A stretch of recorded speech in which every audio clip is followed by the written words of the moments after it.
ഹിന്ദു എന്നൊരു മതമില്ല. ഇത് പറയുന്നത് ആരാണ്? ഈ സംഘികളായിട്ടുള്ള ഹിന്ദുക്കളാണ്. ഒപ്പം തന്നെ മൃദുല ഹൃദയരായിട്ടുള്ള സംഘികളും. ഇവർ സംഖ്യയാവാനും പറ്റില്ല, നാണക്കെട്ട പ്രശ്നമാണ്, ഉള്ള ഇമേജ് പോകും. അപ്പം ഉള്ളിലൊരു അത്തരം അന്യമത വിദ്വേഷവും തൻ്റെ മതമാണ് വലുതെന്ന് കരുതുന്ന തരത്തിലുള്ള ആൾക്കാരാണ് പറയുന്നത് ഹിന്ദു എന്നൊരു മതമേ ഇല്ല, ഹിന്ദു എന്നൊരു ഇല്ല, നമുക്കൊരു സംസ്കാരമാണുള്ളത്. സംസ്കാരം, ഈ സംസ്കാരം എന്ന് പറഞ്ഞാൽ എന്താണ്? സം എന്ന് പറഞ്ഞാൽ കൂട്ടുക, ആകാരം, കുറേ ചിട്ടകൾ ആകാരപ്പെടുത്തുക. അത് തന്നെയല്ലല്ലോ ഇസ്ലാമിലായാലും ക്രിസ്ത്യാനിറ്റിയിലായാലും എല്ലാത്തിലും ഉള്ളത്. ഒരു ജീവിതശൈലി ഉണ്ടാക്കുക. അപ്പം അത് സംസ്കാരം എന്നോ. ഇനി മതം എന്ന പേര് ഞാൻ ഒരിക്കലും ഉപയോഗിക്കില്ല. കാരണം മതം എന്ന് പറയുന്നത് യഥാർത്ഥത്തിൽ മതമാണ്, ആനയ്ക്കുണ്ടാകുന്ന മതം. ആന വളരെ ശാന്തശീലമായിട്ടുള്ള സ്വഭാവമുള്ളൊരു മൃഗമാണ്. പക്ഷേ അതിനെ കാട്ടിൽ നിന്ന് കൊണ്ടുവന്ന് ഒരിടത്ത് തളച്ചിടുകയും അതിനെ കാമം വരുമ്പോൾ അതിൻ്റെ തലച്ചോറിലുണ്ടാകുന്ന മതം പൊട്ടലാണ് അതിനെ ഭ്രാന്തമാക്കുന്നത്. എന്നതുപോലെ ശാന്തമായ മനുഷ്യരുടെ തലയ്ക്കുള്ളിൽ വിവേചനവും വിഭാഗീയതയും ഉണ്ടാക്കുമ്പോൾ ഉണ്ടാകുന്ന പ്രശ്നങ്ങളാണ് ഈ മതവിദ്വേഷമൊക്കെ ഉണ്ടാക്കപ്പെടുന്നത്. അതിനാണ് ഈ മതം ഉണ്ടാക്കപ്പെട്ടത്. ഒരു സംസ്കാരം മാത്രമേ ഉള്ളൂ. ഇസ്ലാമിക സംസ്കാരം, ബ്രാഹ്മണ ഷോഡശ സംസ്കാരം, ശവസംസ്കാരം, ശവത്തിന് എങ്ങനെയാണ് അതൊരു നിയമങ്ങളോടുകൂടി അടക്കം ചെയ്യപ്പെടേണ്ടത് എന്ന് പറഞ്ഞാണ് സംസ്കാരത്തിൻ്റെ പദങ്ങളൊക്കെ വരുന്നത്. പക്ഷെ ഇവിടെ പറയുന്നത് ഹിന്ദു എന്നൊരു മതമില്ല, പിന്നെ എന്താണുള്ളത്? ഹിന്ദു എന്ന് പറഞ്ഞൊരു കൂട്ടരുണ്ട്, അത് ഉറപ്പാണ്. അത് ആരാണെന്ന് അറിയണം. അതാണ് ആര്യന്മാർ, അതാണ് അയ്യർ എന്നായിട്ടുള്ളത്. അയ്യർക്ക് അധ്വാനിച്ച് ജോലി ചെയ്യാൻ പറ്റില്ല. ഇങ്ങനെ ഗുരുവായും മറ്റവരെ ഉപദേശം കൊണ്ട് ജീവിക്കണം. അതിനെന്ത് പറ്റി? രാജാക്കന്മാർക്ക് ക്ഷത്രിയ എന്നൊരു പദവി കൊടുത്തുകൊണ്ട് അവരെ ഉപദേശിച്ചുകൊണ്ട് അവരിൽ നിന്ന് വരുമാനം കിട്ടിയ ഇത്തിൽ കണ്ണികളാണ് ഈ പറയുന്ന ബ്രാഹ്മണന്മാർ എന്ന് പറയുന്നത്. അപ്പം രണ്ടായി. അപ്പോൾ രാജാവിന് സമ്പത്ത് എവിടെ നിന്നാണ് ഉണ്ടാകുക? കച്ചവടക്കാരിൽ നിന്നും സമ്പറിൽ നിന്നാണ് പണം, അന്നത്തെ കാലത്ത് പണം സ്വീകരിച്ചുകൊണ്ടിരുന്നത്, പണം പിരിച്ചുകൊണ്ടിരുന്നത്, കരം പിരിച്ചുകൊണ്ടിരുന്നത്. അപ്പോൾ അത്തരം സമ്പന്നരായിട്ടുള്ള ആൾക്കാരാണ് വ്യവസായികൾ. കൃഷിയും കച്ചവടം ചെയ്ത കൂട്ടാണ് വ്യവസായികൾ. ആ വ്യവസായികളാണ് വൈശ്യർ എന്ന് പറയുക. അപ്പോൾ ബ്രാഹ്മണൻ എന്ത് ചെയ്തു? അവരെ പിടിച്ചു, അവരെ കൂട്ടത്തിൽ കൂട്ടി. അങ്ങനെ ത്രേത്രാരായിട്ടുള്ള ആൾക്കാരാണ് ഹിന്ദു എന്ന് പറയുന്നത്. അവിടെ അവസാനിക്കുന്നില്ല. ഹിന്ദു എന്ന് പറയുന്ന പദം എല്ലാവർക്കും സിന്ധ് എന്ന് പറയുന്ന പദത്തിൽ നിന്നാണ്. സിന്ധു എന്ന് പറയുന്ന പദം അത് എവിടുന്ന് വന്ന്? ഇവർ പറയുക സിന്ധു നദീ സംസ്കാരത്തിൽ ജീവിച്ചിരുന്നവരെ ആര്യന്മാർ വന്ന് സിന്ധു എന്നതിന് പകരം അവർക്ക് സ ഉപയോഗിക്കാൻ പറ്റുന്നുള്ള ഹ എന്ന് ഉപയോഗിച്ചുകൊണ്ട് ഹിന്ദു എന്നുമായി മാറിയെന്നാണ്. അല്ല. സിന്ധു എന്ന് പറഞ്ഞാൽ സിന്ധ്, ചിന്ത്, രക്തം ചിന്തുക. അതായത് നമ്മുടെ ദ്രാവിഡ സമൂഹത്തിൻ്റെ, നമ്മുടെ ദക്ഷിണത്തിൽ നിന്നും ലോകം മുഴുവനും കച്ചവടമായിക്കൊണ്ട് അലഞ്ഞു നടന്നവരാണ്. അലയിലെ ആര്യന്മാരുള്ളതാണ്. വ്യവസായ കച്ചവടം നടത്തിക്കൊണ്ടിരുന്നിട്ടുള്ള ട്രേഡേഴ്സാണ് ദ്രാവിഡർ എന്ന് പറയുന്നത്. അപ്പോൾ അവർ സഞ്ചരിക്കുന്ന പാതകൾ ജനങ്ങളുള്ള സ്ഥലങ്ങളിൽ അവിടെ സിറ്റികൾ ഉണ്ടാക്കി, മനോഹരമായ സ്ഥലമാണെങ്കിൽ അത് കൂടുതൽ മനോഹരമാക്കുന്ന സിറ്റികളും മറ്റൊക്കെ ഉണ്ടാക്കിയ ചരിത്രമാണ് നമുക്കുള്ളത്. അങ്ങനെ ഉണ്ടാക്കിയ ഒന്നാണ് ഈ പറയുന്ന ആറപ്പൻ സിവിലൈസേഷൻ, നാഗരികത എന്ന് പറയുന്നത്.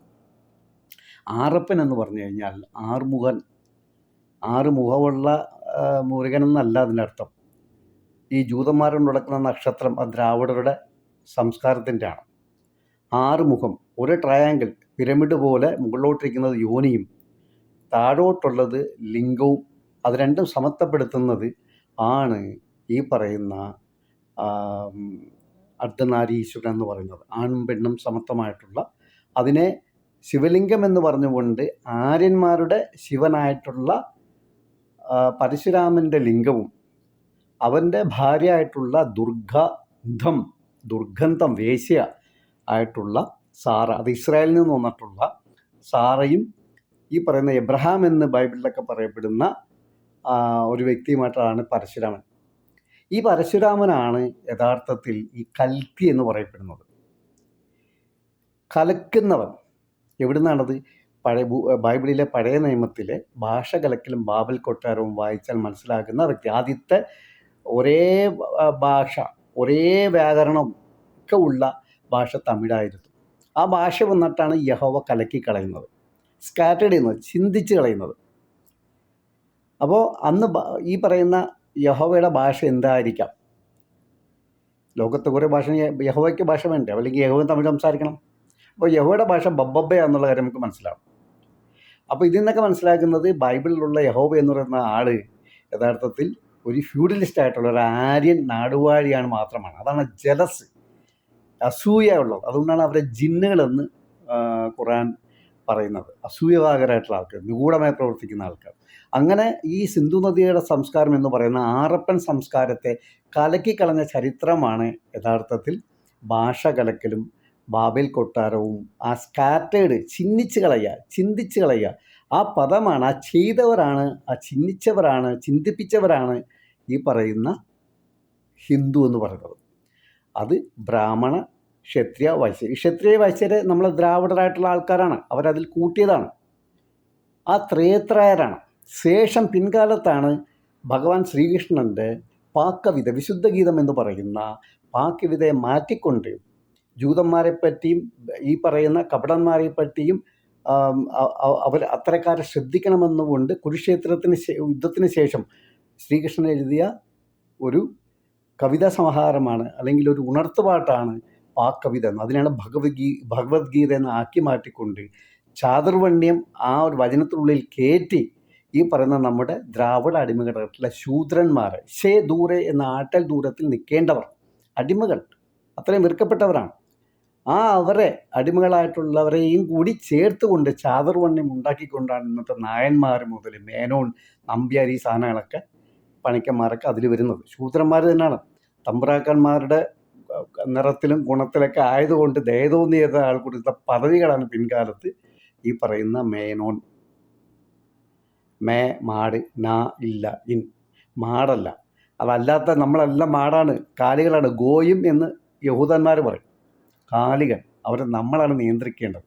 അതാണ് ബ്രാഹ്മണൻ, ജൂതന്മാർ നമ്മൾ ഇന്നും നിദ്രിച്ചുകൊണ്ടിരിക്കുന്നത്. മനസ്സിലായല്ലേ? നമ്മുടെ ചിന്ത, നമ്മുടെ വിദ്യാഭ്യാസമൊക്കെ തകർത്തുകൊണ്ട് ആണ് ഇവർ ആയിരക്കണക്കിന് വർഷം നമ്മളെ അധമരാക്കിക്കൊണ്ട്, ദളിതമാക്കിക്കൊണ്ട്, അവർണരാക്കിക്കൊണ്ട് നമ്മൾ അടക്കി മാറുന്നത്. ഇന്നും അവർ തന്നെയാണ്. മനസ്സിലായില്ലേ? അപ്പോൾ ഹിന്ദു എന്ന് പറയുന്നത് ഈ ആൾക്കാരാണ്.